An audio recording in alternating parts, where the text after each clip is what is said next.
Okay. Hi, y'all. My name is Desiree David. I am going to teach y'all about safety rounding. Safety rounding is getting really popular with multiple hospitals. It's a method that helps nurses with time management, helps patients with safety, and as well helps with HCAHPS scores. Have any of y'all heard of safety rounding?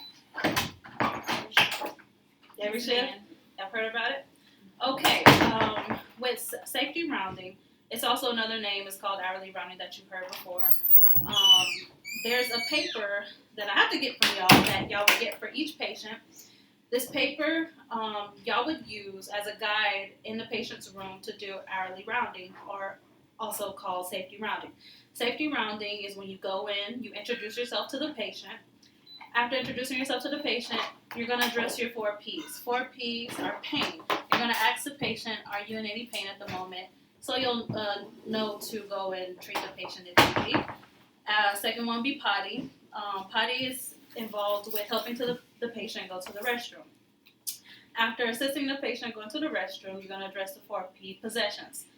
Your room is very big, patient's room is big, so they might have their cell phone charging on the other side of the room, or it might have a purse or a flower sitting at the windowsill. Possessions mean you're going to help them by gathering any possessions and moving them closer to them so they don't have to get out of bed, and possibly, if that patient's a fall risk, we don't want any falls.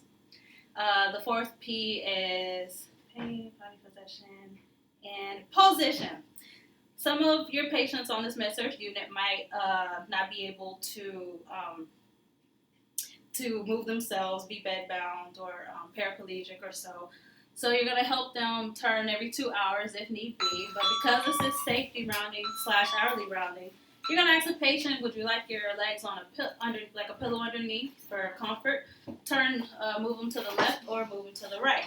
This will help for any prevention of bed pressure ulcers as well.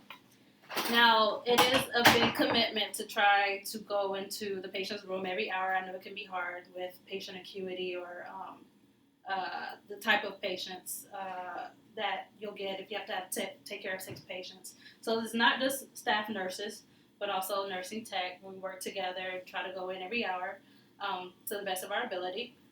As well, with safety rounding, this is the perfect opportunity to gain closer connection with your patients, family members.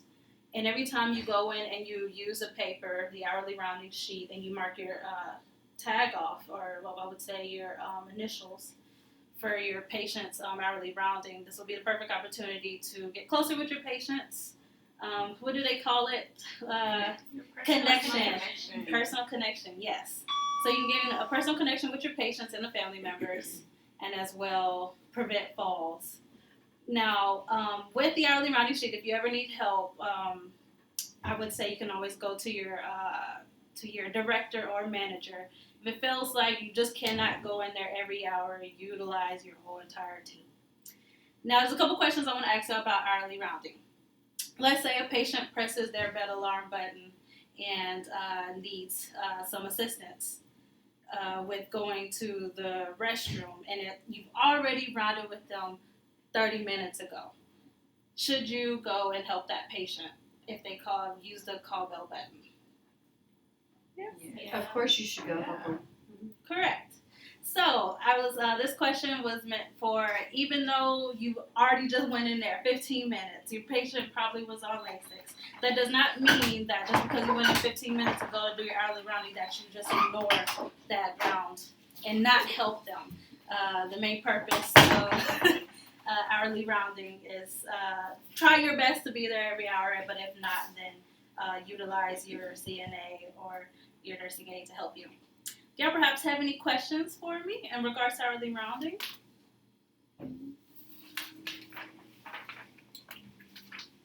Or safety rounding, another name.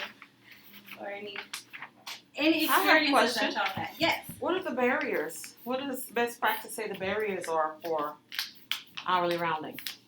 The barriers for hourly rounding? Mm-hmm. Some barriers could be barriers. Meaning that the patient... like the nurses are not able to do it. What are they saying that nurses are nurses giving pushback for not being able to hourly round, and why?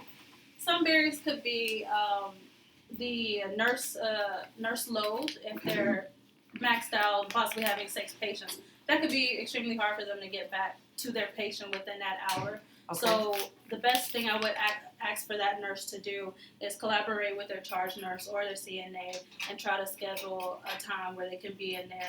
If not, do apologize with the patient and try to make a method when you're going in to give medications or going in to give water. Complete that hourly rounding while you're there. You have to have purposeful hourly rounding with that patient every time you enter the room. Would be the best way. Another barrier I could think of that can stop the nurses from trying to go and do hourly rounding. Sometimes I notice on night shift experiences, the night nurses will state that the patient demands them to please not go in every hour. So you would let the patient know that the reason why we do it for their safety. But if the patient does not want to be left alone, then the night nurse, I would suggest going every 3 hours instead of every hour, every 2. Yes. Any other experiences or questions or concerns about hourly rounding that you notice have been hard for yourselves?